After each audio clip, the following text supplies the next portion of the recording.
hati-hati memilih figur yang merasa menjadi figur otoritas. Kita harus memberikan tauladan, memberikan contoh kepada follower-follower kita, kepada penggemar-penggemar kita, agar follower dan penggemar kita menjadi lebih baik lagi. Tanpa disadari, seseorang tersebut mempengaruhi kehidupan kita. Jika kita salah memilih figur, salah sudah. Gayanya, kehidupannya, kalau dia sungguh benar-benar mengidolakan, akan mirip dengan artis tersebut. Ataupun misalkan teman-teman yang mengidolakan seseorang siapapun, menjadikan panutan, menjadikan figur, itu tanpa disadari akan mempengaruhi hidup teman-teman. Batinku ngerasa ana sing berbeda. Hai teman-teman, salam sehat, cerdas, dan rezeki berlimpah. Semoga teman-teman dalam keadaan sehat, cerdas, dan selalu diberikan rezeki yang berkelimpahan. Ya, kembali saya ingin menceritakan sesuatu hal yang bermanfaat, dan semoga bisa bermanfaat untuk teman-teman yang positif tentunya. Masih kita membahas tentang bagaimana hebatnya kekuatan pikiran, kekuatan yang diberikan oleh Tuhan pada manusia. Ya, Tuhan memberikan akal dan pikiran. Sangat hebat teman-teman, karena bisa menentukan rezeki, nasib, dan perjalanan hidup kita. Di video sebelumnya saya bercerita bagaimana software kekuatan pikiran bekerja. Pikiran yang dibagi menjadi dua, pikiran sadar dan pikiran bawah sadar. Saya ulangi lagi, pikiran sadar dan pikiran bawah sadar. Di video sebelumnya saya menjelaskan bahwa pikiran sadar pengaruhnya terhadap diri kita hanya 12%, dan pikiran bawah sadar pengaruhnya 88%. Antara pikiran sadar dan pikiran bawah sadar dibatasi oleh critical factor atau filter mental. Di awal saya menjelaskan, saya bercerita bagaimana kita bisa mengendalikan pikiran bawah sadar kita yang kekuatannya 88%, yaitu dengan menembus critical factor atau filter mental. Di video sebelumnya yang pertama saya bercerita bahwa critical factor akan tembus dan nonaktif supaya kita bisa menggunakan pikiran bawah sadar kita. Yang pertama adalah repetisi. Cek video sebelumnya. Repetisi itu sesuatu yang diulang-ulang. Yang kedua adalah emosi yang intens. Karena emosi yang intens bisa menembus critical factor. Dan sekarang yang ketiga adalah figur otoritas. Ya, karena pikiran bawah sadar kita menentukan kebiasaan kita, keyakinan kita, intuisi, kreativitas. Pertanyaannya, informasi yang apa aja yang masuk ke dalam diri kita? Ya, dari apa yang kita lihat, apa yang kita dengar, apa yang kita rasakan, apa yang kita kecap, dan apa yang kita cium, teman-teman. Kekuatan pikiran bawah sadar kita sangat luar biasa, 88%. Di situ kreativitas, intuisi, keyakinan, kebiasaan.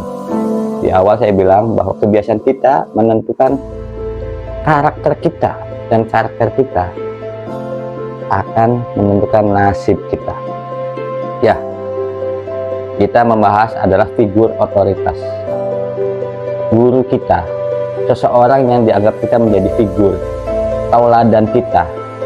Ketika tauladan kita, figur otoritas kita yang berbicara ke kita akan langsung menembus critical factor dan masuk ke pikiran bawah sadar kita.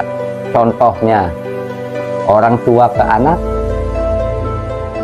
penggemar ke idolanya, guru ke murid, seorang ulama ke santrinya. Ya, hati-hati teman-teman, hati-hati dalam memilih figur, karena figur kita akan menentukan nasib kita. Jika kita salah memilih figur, salah sudah perjalanan hidup kita. Ketika seseorang akan menjadi figur kita, tanpa disadari seseorang tersebut mempengaruhi kehidupan kita. Saya kasih contoh. Ada seseorang bicara tentang kesehatan. Si A biasa berobat ke dokter A.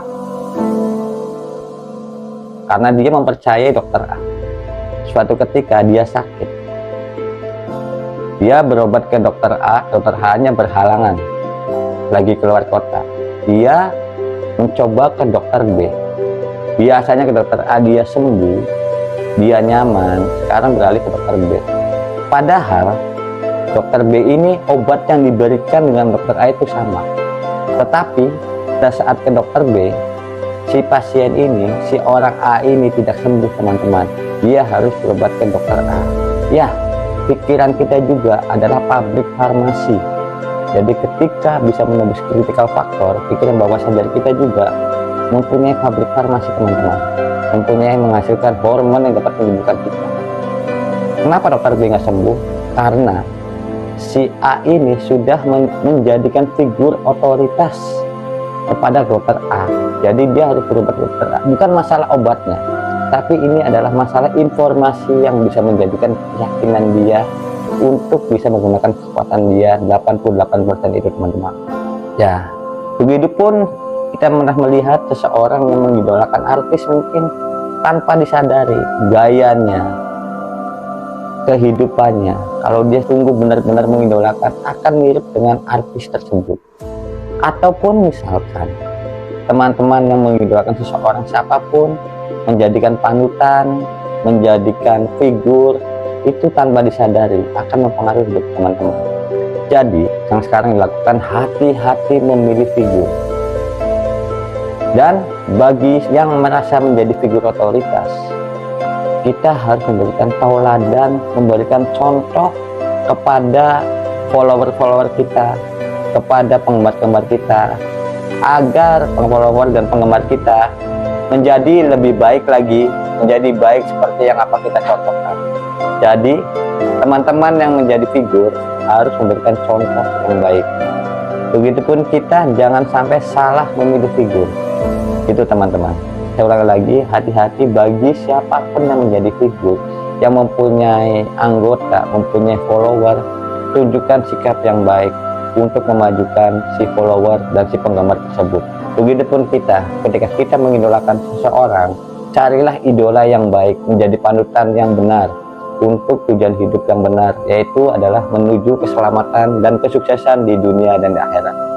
Mungkin sekian cerita singkat saya. Kita akan sambung pada cerita-cerita berikutnya, dan semoga bermanfaat dan menjadi nilai lebih yang positif bagi teman-teman. Sekian, salam sehat, cerdas, rezeki berlimpah.